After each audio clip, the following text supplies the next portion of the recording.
that you want to specifically say, or you do? Let's go with it. But I've got it on, and we're gonna roll. All right, everybody, welcome back to the Areopagus. By the time this posts, it's going to be probably 2 to 3 weeks from today. I've been behind the 8 ball, had a lot and done a lot of stuff going on. We haven't recorded in a few weeks, and so that has put me behind because I've had no pressure to edit what's been recorded. I finished that up yesterday, so. Starting tomorrow, I will get stuff back on YouTube and going. I'm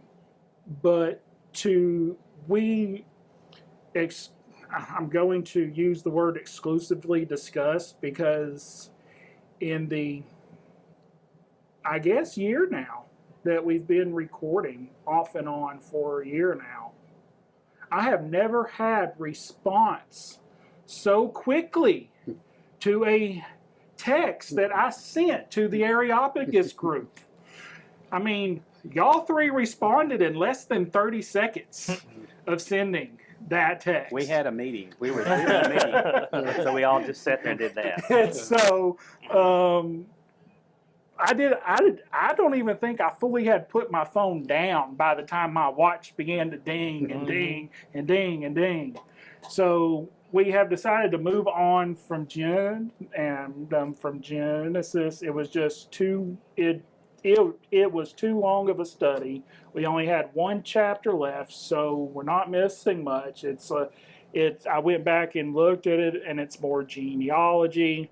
So we're just going to move on, and we're going to just have originally it was supposed to be a pot and a potluck recording, as Eddie put it, and just see what we talked about. But with the events over the past couple of weeks, with the assassination of Charlie Kirk on September 10th, I've been seeing a lot going on in our country per media, social media, different events and news outlets.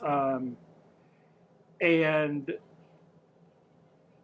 what I'm seeing is a very clear definition now, a line being drawn, dividing not political party lines, but good and evil lines. It's either people are upset, saddened, angry, disturbed, any emotion there about the assassination, or the flip side to that is they're celebrating the death of Charlie Kirk and the way he was killed, even in front of his wife and his children. And you are seeing a clear definition of good and evil. And Scripture tells us that in the last days, I'm not saying the last days are coming or are here. I have no speculation when, where, why, or how. I'm not even going to try. But it tells us that good will be seen as evil and evil will be seen as good. Mm-hmm. And that definition and that line was drawn September 10th, without question. I mean, if y'all can see on the recording, we have the memorial playing in the background. Charlie was a spearhead in the Christian world. I didn't realize how big of a spearhead he was. But I've always, for the past, I don't know how many years, he's been doing videos and talking and the Charlie Kirk show and this and that. I mean, I've been watching it for however many years he's had it. I think Turning Point I saw started like 8 years ago or something like that, 10 years ago. Charlie actually started Turning Point right after high school. That's it didn't right. become a business until about 8 or 10 years ago. Yeah. Something like that.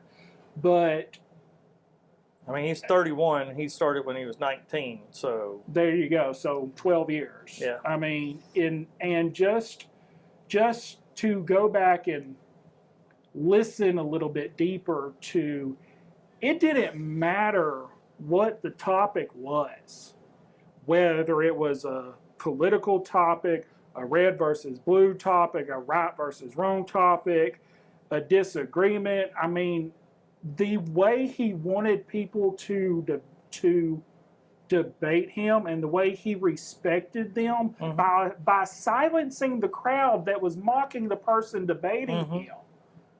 The respect was always given, but everything he did, if you go back and look, it is, from what I have seen and can tell, it was literally all Christ-centered.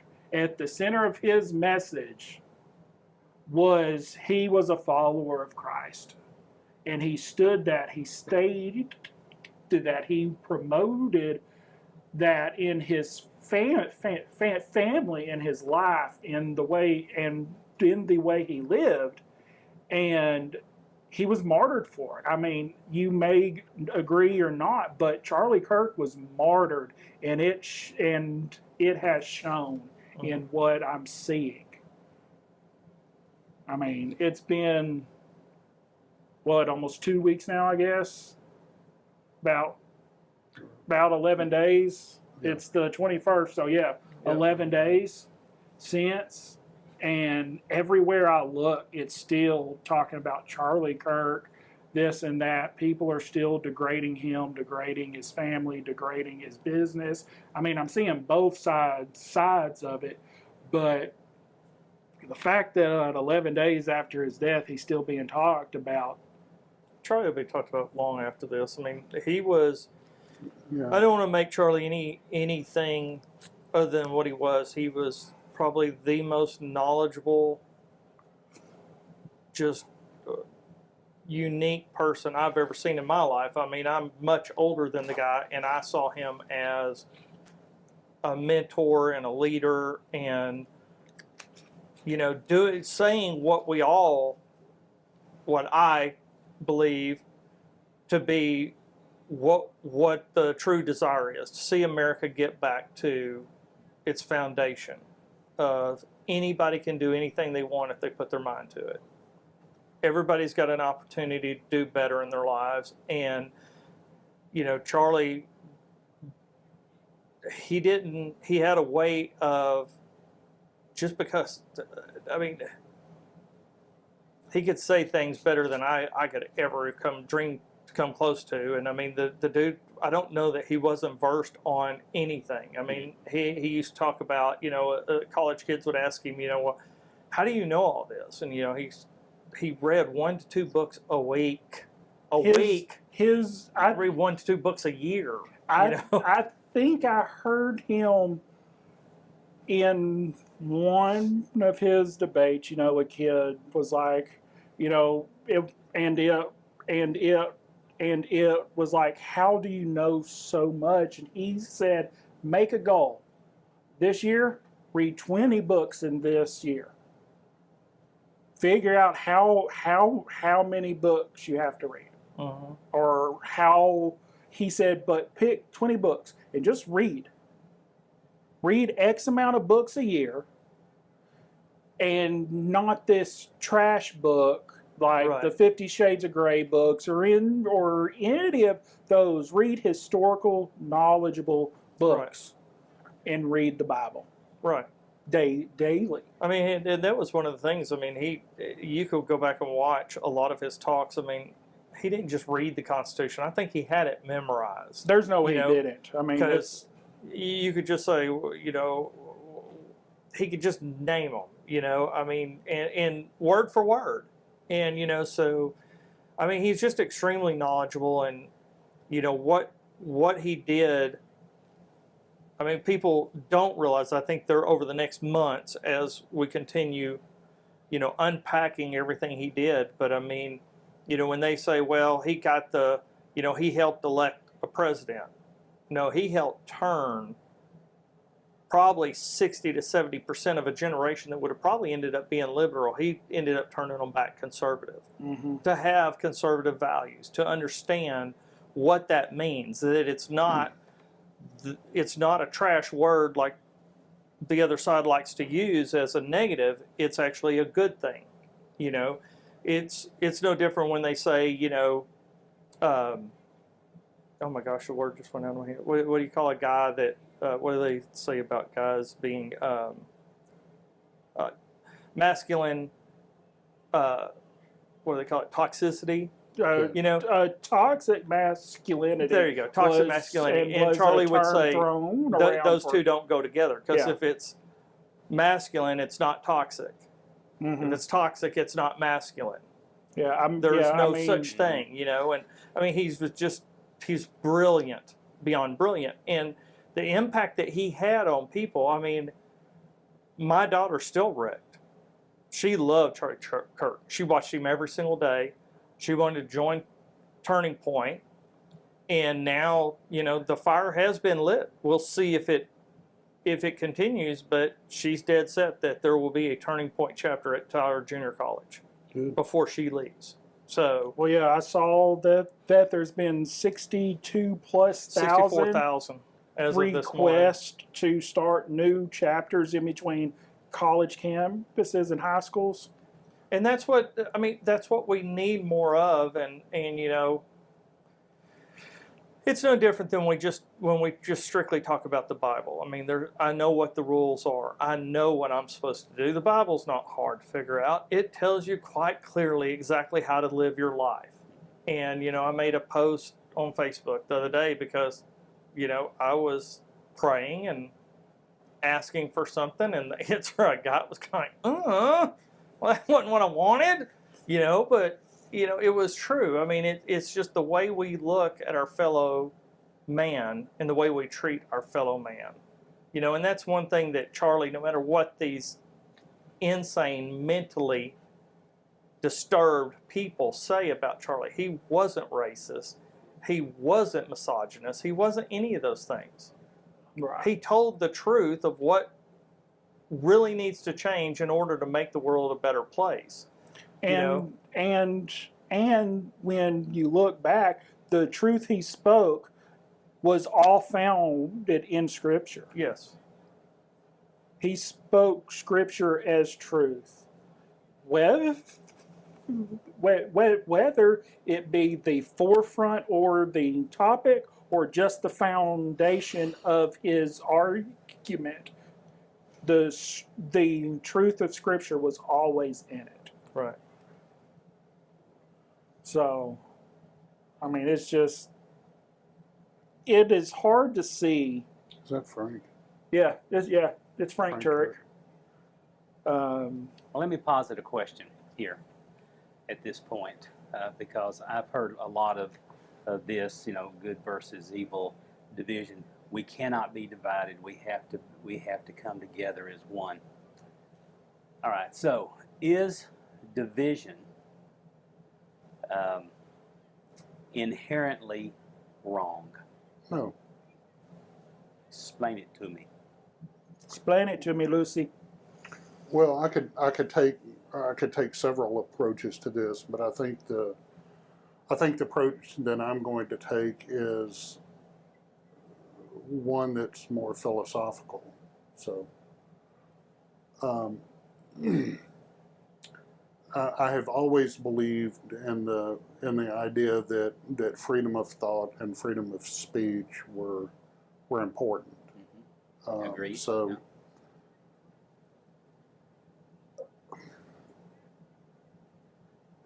We four sitting at this table, and even if you extend some of the other people that have been in on this thing, have all agreed that there are some things that we're not going to agree on. Absolutely. And we've even talked about some of the things in here that we don't agree and we all get up, we all pat one another on the back, Yeah. we all shake one another's hand, we all say, We'll see you next week. we'll see you next week, we love you. Yeah, Yeah. right? That's right. Okay. Yeah. Now, so if we cannot have the free exchange of ideas between human beings, then I truthfully believe this. This is not hyperbolic when I say this, but we have truly lost civilization if we get to the point that we can't disagree agreeably. So, is division inherently evil? No. No, it isn't. We can have differing opinions, but it's how we treat that differing opinion that matters. I'm going to treat you like a human. I'm going to treat you like a human. I'm going to treat you like a human. And you're going to turn around and treat me like a human. Now, what we don't do, and there again, I have a feeling that any of the four of us, in a matter of moments, could produce a firearm if we wanted to. Right? Okay. And I've never seen one come out in these conversations that we've had around this table. Never. So there must be some way that we can disagree and be agreeable about it. Right? So My question is on this topic, because this is when I sent that text, this was kind of what's stirring in me is, if there was somebody sitting in between you guys in a chair and he said, well, I'm gay, am I welcome? I've always Absolutely, you're been, welcome. yes, absolutely. Certainly. I don't care. Now, if that person says that they ought to teach about being gay at the school right next door to us, are you okay with that? No. Absolutely not, right? So there are things where we're never going to see eye to eye on. You've got political figures, and I'm not going to, just for the sake of keeping this on track, I'm not going to name any names, but you've got political figures out there that's saying America is the worst nation on the planet. You've got people out there saying that, MAGAs are Nazis. You got people out there saying, which I think, of course, they've diluted that term. That doesn't mean anything anymore. Nothing like what it actually meant. Well, any term for that matter, Nazism, racism, bigot, nationalist, whichever term you want to use in the past 12 years has been used so much in such wrong instances that they have all been diluted to just words. Right. But you go out and you call people Nazis. You tell them that they're trying to take away your freedoms, your rights, your this, your that, and you just beat that drum. What did they think was going to happen from this? Mm-hmm. And of course, what's his face, the political guy for Adolf Hitler, Goebbels? Was it Goebbels that was the political guy? And, he said, blame the other side for what you're actually doing. Mm-hmm. That was their motto. Well, I mean, here we are. Look at it. Stop and look at the facts. They're blaming MAGA, and I don't consider myself a MAGA. Did I vote for Trump? Yes, I did, because I like his ideas. Do I want to sit and listen to him talk for an hour? Not a chance. I mean, that's just how it is. I can't stand. You don't need to use 50 adjectives to get your point across. But anyway. But I like you the can ideas. disagree with him without absolutely. trying to sit up on a building and shoot him in the ear. Exactly. I don't Okay. want somebody to shoot Nancy Pelosi, and I couldn't disagree with that woman or AOC or pick one. I mean, Adam Schiff, I personally think ought to be in prison for the lies that he told on live TV, that were proven to be lies. I think he ought to pay the price. He's never going to pay the price. None of them are. But that's beside the point. I want justice done to him. I don't want somebody to go out and shoot him. That's the difference. But yet they'll say that we're the extremists. We're the KKK. We're the Nazis. We're the, and like Jeremy said, every other word you could think of that they've turned into a handle to try to strap on us to make their side demonize us, when, people like Charlie would come out and say, America first, it's the greatest nation on the planet, blah, blah, blah, blah, blah. And these college kids, they would vehemently disagree with him. And they're getting that from their professors. They're getting that from possibly their liberal parents. I don't know where all they get it from, but they're indoctrinated and they're fully sold on it. And that's what Charlie was doing as he was starting to turn that tide. I mean, the name of his company, I don't know if he was that prophetic or not, but he could see into the future because it was a turning point. And that election where he got out and his team got out and got on the college campuses, talked to students, knocked on doors, and changed people's minds and turned the point back to at least closer to the middle, I really think that Charlie's overall goal wasn't to deliberately change minds. Yes, that is the eventual goal. I think his goal was just to have people start thinking, stop looking at things from a one-sided point of view. Listen to everything. Take in all the information before you start to make decisions. Because if you just surround yourself with same-minded people, you're going to find yourself eventually in an echo chamber. Well, and Charlie wanted to hear other people's points of view. Right. Well, what we've done is we've created a situation where critical thinking is not something that is highly prized anymore, because somebody who can think can be manipulated. Well, isn't that what was it Rockefeller when he started the Department of Education said I want them to create a nation of doers and not thinkers, or something like that. He wanted to take the critical thinking out and prepare people for a 9-to-5 deal to where it's just this endless circle. Yeah, don't go down that road.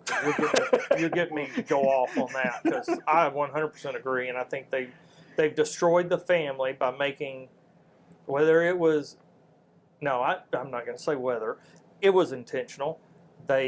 Inflation and putting us in debt was a master plan to break the family apart, let the schools raise your children the way that they want them raised, and to make it to where, telling women, oh, well, stay-at-home mom, that's not a real job. That's not anything to be proud of. You need to get out and get a job. You're just as equal as a man is. You can do anything a man can do. You should be CEO of a company. You should do this. Don't worry about your kids. We'll raise them for you.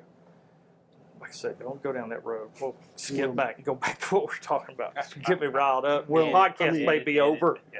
Well, the author of one of the greatest documents that was ever written, Thomas Jefferson, Hereforth and Forevermore, TJ, because I feel like I know him. I feel we're tight. TJ said that for this experiment to work, now I'm paraphrasing, for this experiment to work, we would have to have a well-educated populace.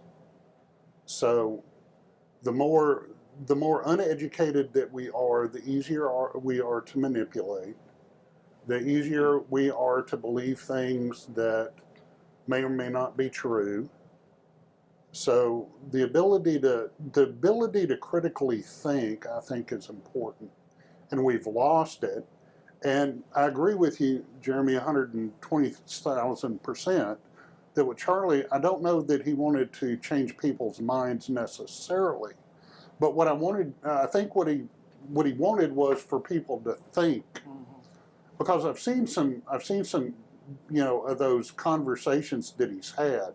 I don't know if I've seen everything that he's ever produced or not. thousands of hours. Right. It would take forever to Right. watch it. So I know when I'm seeing your snippets of these things, I knew him, but I knew him peripherally. I mean, I wouldn't have. I'm not going to tell you that I was a huge Charlie Kirk fan, but I knew what he was doing, and I knew what he was about, and I supported what he was doing and what he was about. But yes, I've seen people, he'd come up there and say, okay, well, have you thought about this? And people, you could just tell, you could see the epiphany happening right there, in real time, that these people are going, oh, I'd never thought of that before. Or they had to leave because they faced it and they couldn't answer it, and they had to go. Right. I wonder what they're singing. I don't mean to interrupt. What are they singing? That looks Yes. like It looks like the whole crowd is singing with them. so that's Brandon Lake in the back. That's Chris. Chris Tomlin. Yeah. And then it looks like there's a bunch of them on there. Yeah. The other singer, I can't think of his name. He's one of my favorites. I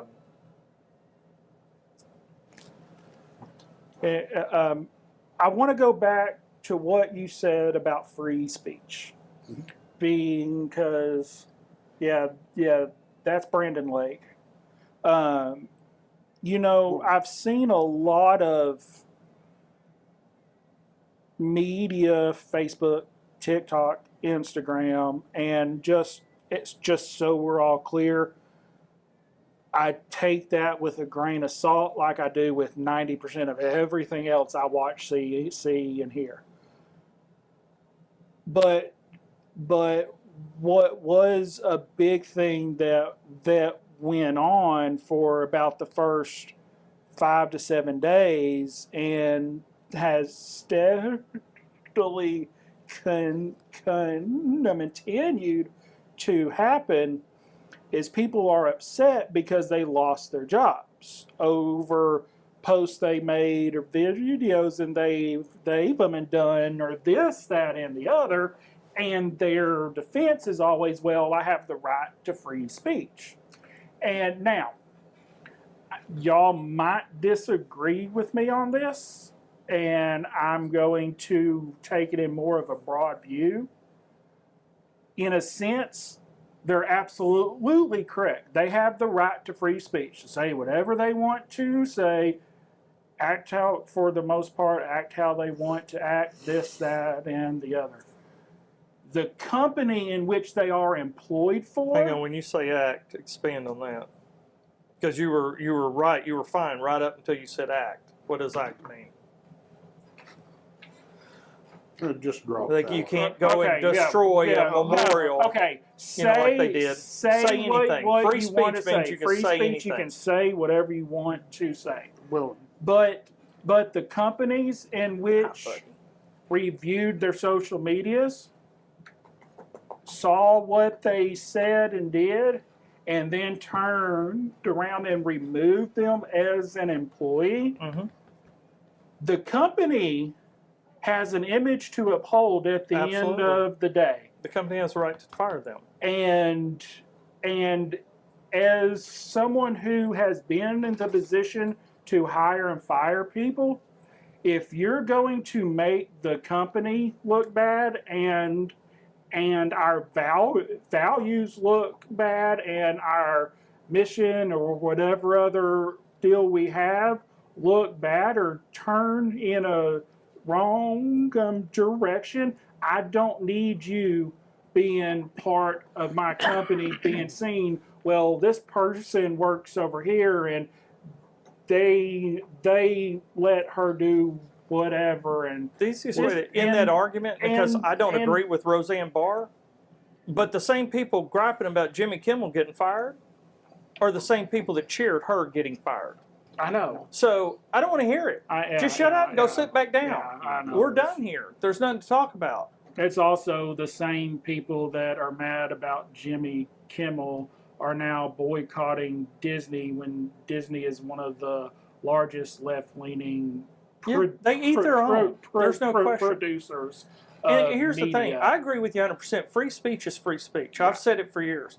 I think that as far as social media, when they were doing all their canceling of the right, Mhm. you know, They back were in the first silencing presidency or- and all that, they or were ghost canceled showing them. They canceled the president of the United States, and they want to talk about free speech now? No, sir. We're not even having this conversation anymore. Right. That ship, it's so far gone. We don't even see the sails anymore. It's over. And so, but in my mind, free speech means that the KKK can have an Instagram account and say whatever they want to say. You have the right to block them and not listen to them. Move on. I don't have a problem with it. If you're going to say free speech, they made up the term hate speech. There's no such thing as hate speech. Well, There's not. well, there again, there's some definitions I want to make sure that everybody's okay with, right? Because to me, there is some speech that is not free speech. Give an example. If I said, "Hey, go out," and there again, this is an example. I'm not saying Yep, anything, yep. you know. But if I said, "Hey, go out and kill all people who own dogs," Okay. Very big distinction here. You didn't just speak, you made a call to action. right? That's a So- big difference. Call to action. Well, no, I could say, okay, I could say, read your Bible, right? That's a call to action. Sure it is. So there's even a differentiation that is acceptable, right? Me saying somebody to do violence on somebody else is not. So if we're talking about from the standpoint of what's appropriate, what's inappropriate, and what's appropriate, me saying somebody to harm somebody else is not free speech. Now there again, there's an old adage that your freedoms end at my nose, right? So it was a debate that happened pretty quick in American history. Well, if I'm swinging my arm, I have the right to swing my arm, right? And if your nose gets in my way, well then, too bad for you, right? Well, no, your freedom ends at my nose. Well, what you're talking about there, the concept is called a limited forum. Right. And working in schools as my profession for as many years as I did, we constantly dealt with limited forum. Right. That students and faculty and staff did not necessarily have every right to say every single thing in Right. that place where it was limited. Right. Well, there's a Just like common you sense factor that should Well, come but there into again, there's also defamation and libel, right? I can't do those kind of things. I can't say that kind of speech. And you can't go into the movie house and yell fire. Well, Right. yeah, Can't do well, those I kind of disagree with that because if there is a fire, you Well, sure you you can, legitimately can, But, you but can't illegitimately do right, that. right. So You're not let protected. there again. That's an example that's always thrown around. Well, you can't holler, movie or fire in a crowded movie house or whatever it is. Fire in a movie in a crowded firehouse, whatever. Okay, well, you can if there's a fire, and it's going to save people's lives. Now you can't just go in there, watch this, Yeah. right? No, I you understand. can't do that. Right. Now, the free expression of ideas has to be there, right? And there are some ideas that are going to be better than other ideas, right? So my wife typically has better ideas than I do. I'm not going to disagree I think with we that. can all agree with that. Yeah. We see that all the stinking time. Wait, is that just y'all all agree that Heather has better ideas than I do, or that y'all's wives also Oh, have no, we better weren't talking about our wives. No. I don't think Mary needs to understand that when she watches. I don't know. Well, but there again, I think to me what keeps on running through my mind, and because I do truly believe this, I think I truly believe this in my heart, that there are things that we need to conserve and there are things that we need to progress with. I'm okay with that. I'm okay that there's some things that we need to be better. Now, I was thinking about that the other day, and I'm going, well, if mankind hadn't progressed, we'd still be carrying around a lot of stuff, and we wouldn't be using inclined planes and The wheel. wheels. Mhm. Okay, well, we got to progress. Wearing pants. Right. Okay, well, we progress, don't we? So there has to be some good about progression, right? Or the progress of mankind, society, human beings, whatever. But there again, I think the notion of being able in a public discourse to say, well, I disagree with you and here's why, and you say, well, I disagree with you and here's why, that we don't go out, the next sentence is that we start pulling knives on one another. Well, that's civil discourse, and Right. that's the word civil is left out of that. Right. And the louder or the more raucous you get doesn't mean you win the argument. And that's the defense that some people, that's all they have left, is to scream and call names because they cannot Right. Defend their position. their position. Right. And they know it. Right. And, and I'll in all of this, I also want to bring up another slice of this. And it's and that I've been thinking about when we talk about evil, when we talk about good, what that is, and godliness, and those types of things. We're also talking about grace, and we talked about this in class several months ago. Sure. And I introduced the idea of common grace versus saving grace, Right. and that I think that God has extended common grace to everyone. It rains on the just and the unjust, and we Right. see bad people profiting in all those and good people not in some cases. But God, I don't think, will remove His saving grace until the end time, and then it's too late. But His common grace is what I see as being removed. That God's saying, "Okay, big boy," and it's being removed, and we're seeing the degradation of our society as a whole in terms of speech, mannerisms, willingness to act, willingness to commit crimes, and worse than that, I think, is to have justification in your own mind. If I think it's okay that I'm going to do this Then to it's you okay. and it's going to harm, that's my truth, and I'm going to do that. Right. Um, Well, and it And- comes back to relativism, which I think you and I both agree is nonsense. I mean, if we're talking about anything other than choices of ice cream or soda, I think relativism is, well, I Brisket. prefer mine thick and rare. Right. There you go. So, right, but we've allowed stupidity to get into the conversation. Mhm. Well, I said it the other day in class. Well, if you're so postmodern, then why don't we just take labels away from everything? Because apparently it doesn't make any difference whether you've got a headache and you're taking aspirin or arsenic, right? Mhm. No, it does matter. Words do matter. They do have definitions. There are ideas and concepts that do mean things. You're being stupid. I don't know any other way to say it. Not ignorant. I think that you're being stupid. So there's a lot going out there. Too, there is a large difference in between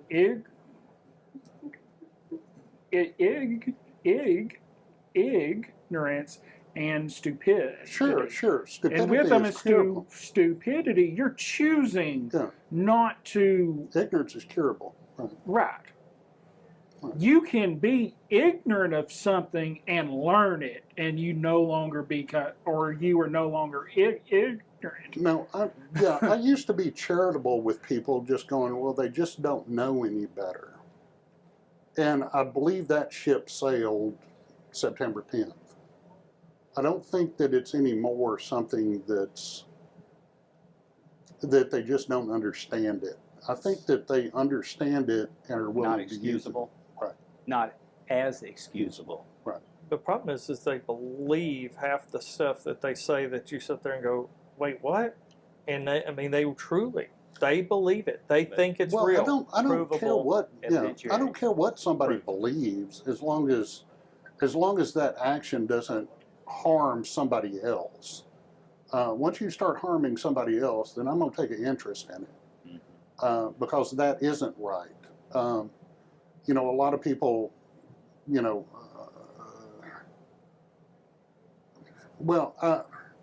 the best example that I can give of this, and I wish she was still alive to testify to this, but my mom swore even to the last time we had any conversation about it.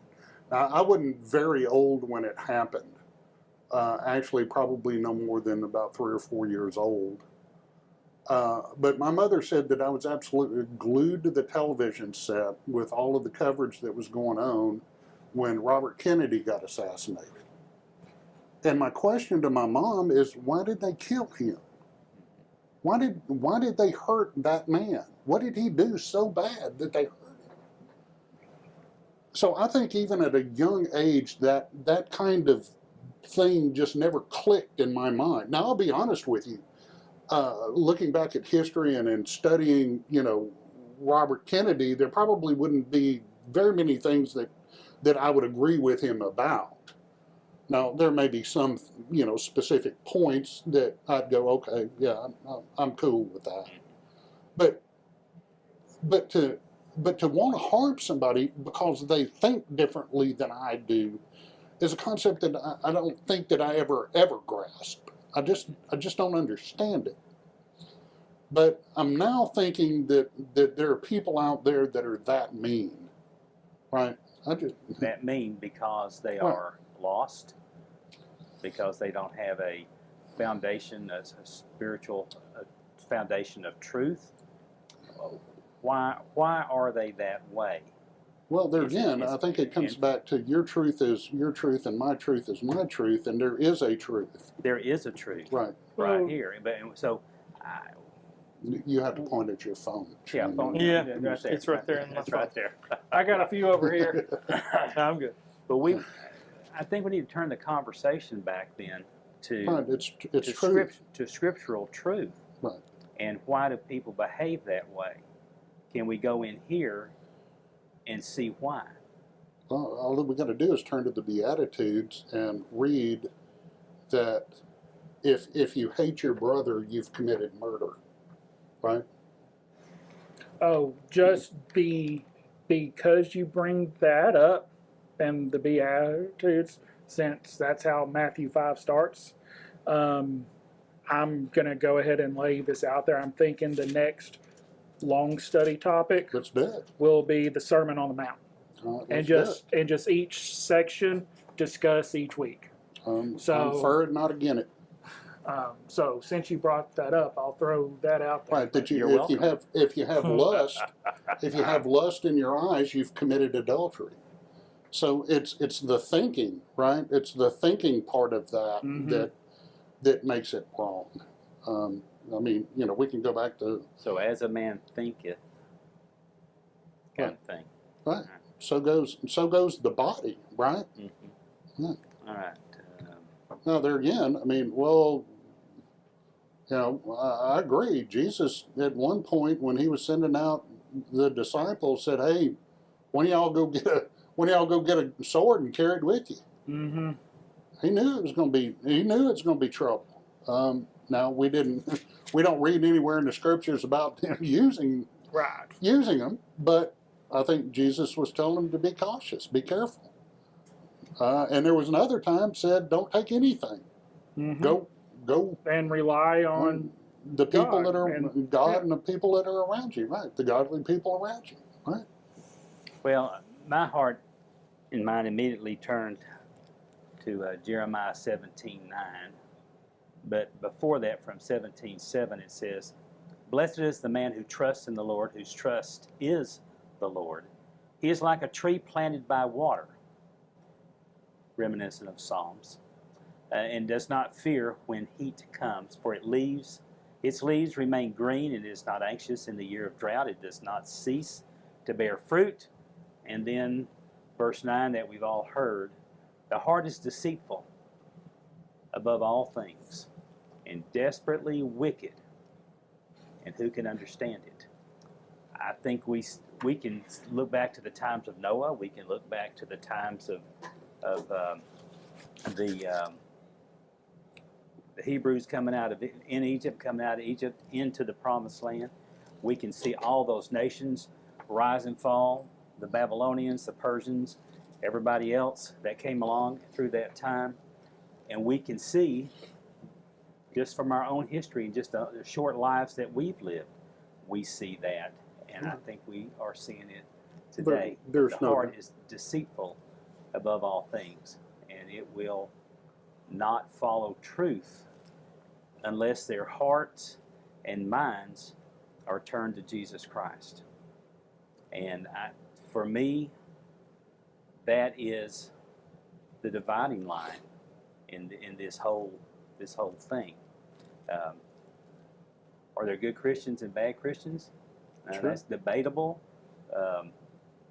But if your heart is renewed and regenerated by Christ, it's still difficult for me to think that this is the person that's going to go draw that sword. Now, would I draw the sword, or metaphorically the sword, or use a weapon to defend family and all that? No doubt. No doubt. No doubt about that. But just like you said earlier, we all have something upon us but you've never seen it produced that would protect us. Right. And we don't have to have those things. But we know why we do it, because the heart is deceitful and man is sinful. That, in my mind, also is to the heart of where Charlie Kirk went. Yeah. And he divided people on those issues because he drew attention to truth. Right. And evil does not want truth. Right. And so this whole thing for me comes down to spiritual truth and where do you stand in relationship to Jesus Christ. And I still think that we've already said it, we love people, we care for them if they're sitting right here, like I said, and they disagree, or I'm a this or I'm a that. Eventually you have to stand in front of a holy, holy, holy, righteous God and receive justice or receive mercy. Of the two, I want mercy. I want mercy. I want mercy. But God is not going to change who He is. And He is going to enforce His righteousness. He is going to He's going to call people to account. That's some of what's happening today more than ever. People are seeing that the word accountability is in there. And it's in there in a way that I think sometimes that is more appropriate, and just slaps on the wrist and things like that. But people need to be accountable. And in the end, we all stand before God. And this whole subject matter comes down to that, in my mind. Well, Eddie, you got about 5 minutes before you have to head out. Yeah. I got grandkids waiting on me in White Oak. He had a joke about something in his life. Young Guns movie. So, which I've never seen, but I want to get. I've never seen it. I want to get your answer first. All right. When I ask this question, that way you can answer and go. But my head has really been spinning since the assassination. Charlie Kirk stepped out knowing what he was doing. Did he realize the way it was going to end for him? I don't know. But it put perspective to me. Am I truly willing every day to give my life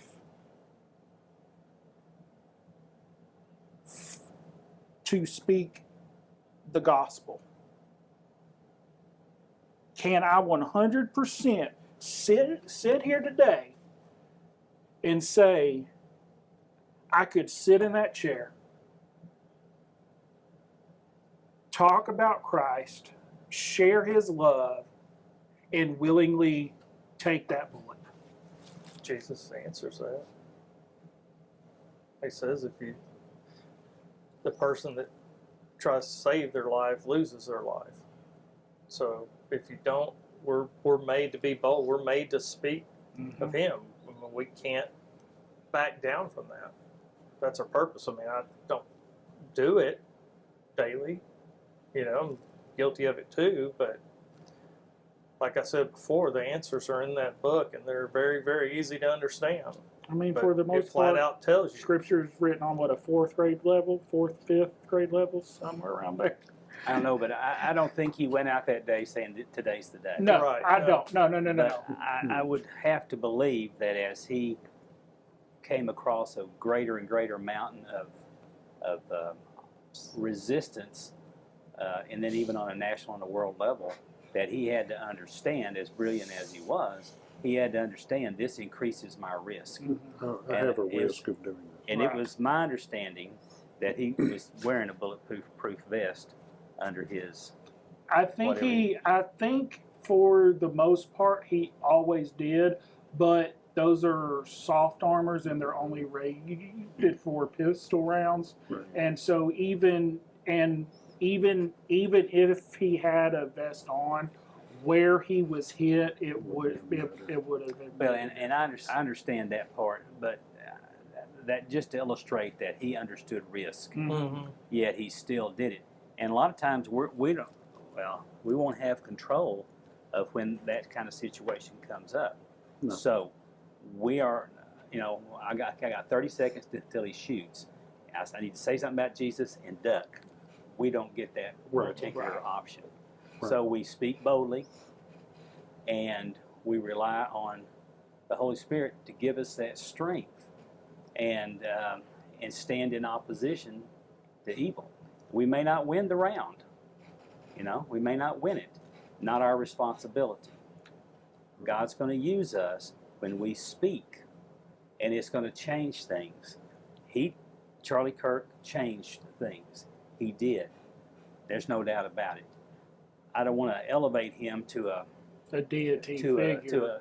There's a lot of people out there going, yes, Charlie wanted to be like Christ. I understand that, and that's. But he isn't Christ. But he isn't. And he didn't Exactly. think of himself that way. And he No. did not. I don't believe he did. All the things that I saw him say, and the brilliance that he did. One of the things that he fully understood, I believe, is man's position in front of God.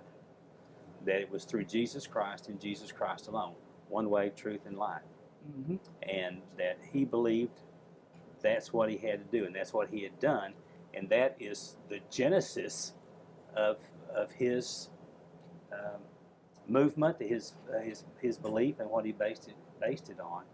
And yes, he's a great example. The Apostle Paul. We can see heroes of the Bible, heroes of our faith that went to death, burning, Boiled in oil. I mean, I can't. all those things, Yeah. and torn apart by lions, and saying, yeah, it's okay. I would have to think at the end, people, it was just terrifying regardless of what your belief is. Oh yeah, I mean, But we'll be tested.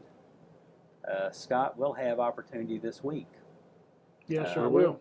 And so I'm looking forward to that. So I do know. you need to know I'll be standing right behind you. I will say this, and Shane mentioned it at the last recording, which wasn't last week, but the week before, I think. The most terrifying verse in Scripture is Matthew 7:21 through 23, when Christ says, "Depart from me, for I never knew you." Oh, yeah, yeah. And, looking at a book I'm reading, preparing for a men's study, that's the key verse. But if my options are depart from me, for I never knew you, or well done, my good and faithful servant. Yeah. I want that other one. I want this. I want the other one. I want that. The lady. And- yeah, I want that. And I truly believe when Charlie's heart stopped and that last breath left his body, and he stood in front of Christ and God at that throne, he was greeted with, well done, my good and faithful servant. Without question. So, Amen. well, guys, thank y'all for being here. We're going to wrap up in under an hour. Look at that. I'm going just west of Longview. Eddie, you be careful on your trip this afternoon. You too. Enjoy the flights. Enjoy the interesting foods. Yep. And we'll see y'all, October 2nd? 2 weeks. 2 weeks. So, 2 weeks from now. We'll be there into next week. We'll be back. So. Yeah, I looked it up. The delicacy there is covered cockroaches. Well, So it yeah, is, try and that. we're looking forward to it. I'm going to bring you. Nope. No, sir. Yeah, just eat them up right Just because there. you said it, I'm going to bring you some. I'm gonna not be eating any of those. No. But there's lots of lamb, lots of. Actually, I'm like looking that. forward to some lamb. Yeah. And I've watched some YouTube videos on it, and there are some quite the delicacies. And the place where we're going to be staying has a lot of that. I've been able to go on the Google Maps and look at the city, and Right. and That's what's just it's fascinating. pretty about that. amazing. Yeah. We Awesome. can look at it, and I don't know. It's unknown that raises a level of concern for me, but not enough that I'm staying home. Yeah. well, y'all will definitely be in our prayers. The you. spouses and family y'all are leaving behind will definitely be in our prayers as well. So, guys, enjoy y'all's trip. We'll see y'all in a couple of weeks to the Areopagus group. We'll see y'all next week.